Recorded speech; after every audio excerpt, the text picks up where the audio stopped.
everyone, this is Dipanjali and I welcome you all on my YouTube channel Study Time India। बच्चों previously हम लोगों ने बात की थी इलेक्ट्रिक करंट के बारे में। So what is electric current? Electric current is a flow of charge, यानी चार्जेस जब one place to other move करते हैं उन्हीं के फ्लो को हम इलेक्ट्रिक करंट कहते हैं।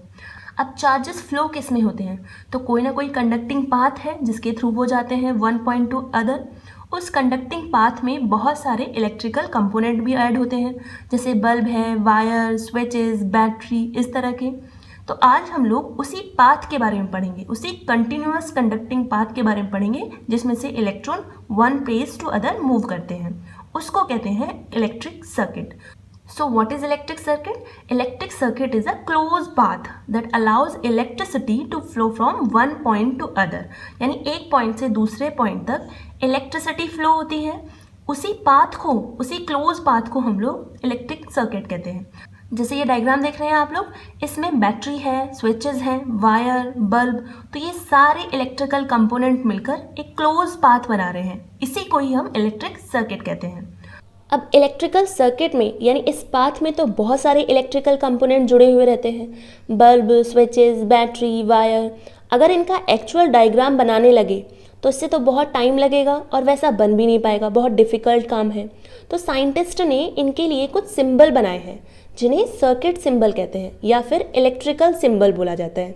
जैसे अगर हम बात करें, सेल को दो पैरेलल वर्टिकल लाइन से सिंबलाइज किया जाता है, जिसमें से जो लंबी होगी और पतली होती है वो पॉजिटिव होती है, और जो छोटी है और थिक है, मोटी है, उसे नेगेटिव कंसीडर किया जाता है। ऐसे ही अगर बैटरी देखें तो बैटरी होता है ग्रुप ऑफ सेल, यानी कई सेल आपस में कंबाइन होती हैं। तो प्लस माइनस इस तरह से कई सारी सेल आपस में कंबाइन होकर बैटरी बनाएंगे। कनेक्टिंग वायर का सिंबल इस तरह से होता है, यानी सीधा एक स्ट्रेट लाइन। अगर वायर जॉइंट है तो उसका सिंबल ये होगा स्ट्रेट लाइन, और यहाँ पर जॉइंट हो जाएगा दूसरा वायर। और जॉइंट नहीं है यानी दोनों एक दूसरे को टच नहीं करते हैं और क्रॉस कर रहे हैं सिर्फ, तो पहले एक वायर होगा, उसी के जस्ट ऊपर से दूसरा वायर क्रॉस कर लेगा, पर उनको टच नहीं करेगा एक दूसरे को। नेक्स्ट, रेजिस्टेंस दो तरह की होती है, एक fixed and variable. Fixed resistance change नहीं होती, उसका सिंबल इस तरह से होता है, और वेरिएबल रेजिस्टेंस चेंज होती रहती है, डिज़ायरेबल रेजिस्टेंस देती है, यानी जितना हम चाहेंगे कंडक्टर में, सर्किट में, उतना ही रेजिस्टेंस हमें मिलेगी। तो उसका सिंबल ये होता है, या फिर हम इस तरह से भी इसे सिंबलाइज करते हैं। वेरिएबल रेजिस्टेंस को हम रियोस्टेट भी कहते हैं। तो ये एक लॉन्ग कॉइल की तरह होती है और उसमें एक ऊपर स्लाइडर लगा हुआ रहता है। अब इस स्लाइडर को हम घटा बढ़ा के रेजिस्टेंस को कम या ज़्यादा कर सकते हैं, और करंट को भी चेंज कर सकते हैं। करंट को भी चेंज कर सकते हैं without changing it's voltage. Voltage को बिना चेंज किए हम लोग करंट को चेंज कर सकते हैं। क्यों? क्योंकि ज़्यादा रेजिस्टेंस कर देंगे तो करंट कम फ्लो होगा, चार्जेस कम फ्लो होंगे, रुकावट ज़्यादा होगी तो। और अगर कम रेजिस्टेंस कर देंगे तो करंट ईजिली ज़्यादा फ्लो होगा। तो वोल्टेज में हमने कोई चेंज नहीं किया, लेकिन करंट चेंज हो गया है। नेक्स्ट, अगर हम बात करें एमीटर की, तो उसका सिंबल इस तरह से होता है। करंट को मेज़र करने के लिए हम लोग एमीटर यूज़ करते हैं। वोल्ट मीटर, उसका सिंबल V से होता है। इसको पोटेंशियल डिफरेंस यानी वोल्टेज को मेज़र करने के लिए यूज़ किया जाता है।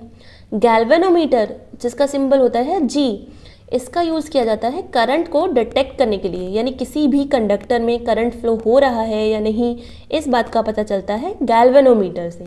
नेक्स्ट, अगर हम बल्ब को देखें तो हम लोग उसके लिए दो सिंबल यूज़ कर सकते हैं, कैसे भी हम बना सकेंगे। ओपन स्विच, ओपन होगा तो इस तरह से होगा, दोनों आपस में कनेक्ट नहीं होंगे, या फिर ब्रैकेट खाली होगा। अगर क्लोज स्विच की बात करें तो दोनों एक दूसरे से कनेक्ट हो जाएंगे, या फिर हम उसे इस तरह से डॉट लगाकर भी कंप्लीट कर सकते हैं। आगे हम बात कर लेते हैं सर्किट डायग्राम की। So what is circuit diagram? A diagram which indicates how different components in a circuit have been connected by using electric symbol. यानी एक ऐसा डायग्राम जो ये बताए कि किसी सर्किट में कितने इलेक्ट्रिक सिंबल हम लोगों ने यूज़ किए हैं और किस तरह से उनको यूज़ किया गया है, यानी एक पूरे पाथ को शो करता है इलेक्ट्रिक सर्किट की। जैसे अगर डायग्राम देखें तो इस डायग्राम में कितने इलेक्ट्रिकल कंपोनेंट हैं? सेल, स्विच, वायर, बल्ब, यानी 4 इलेक्ट्रिकल कंपोनेंट हैं। अगर हम यहाँ बात करें तो इसमें cell, switch, wire, ammeter, voltmeter और रेजिस्टर, तो इसमें 6 इलेक्ट्रिकल कंपोनेंट कनेक्टेड हैं। यहाँ पर आप देख रहे होंगे कि इस सर्किट डायग्राम में एमीटर सीरीज में लगाया हुआ है, हम प्रीवियस बात कर चुके हैं इसके बारे में, और वोल्ट मीटर पैरेलल लगाया हुआ है। तो आई होप आप लोगों को आज का टॉपिक समझ में आया होगा। अगर टॉपिक से रिलेटिव कोई प्रॉब्लम हो तो मुझे कमेंट बॉक्स में ज़रूर बताएं।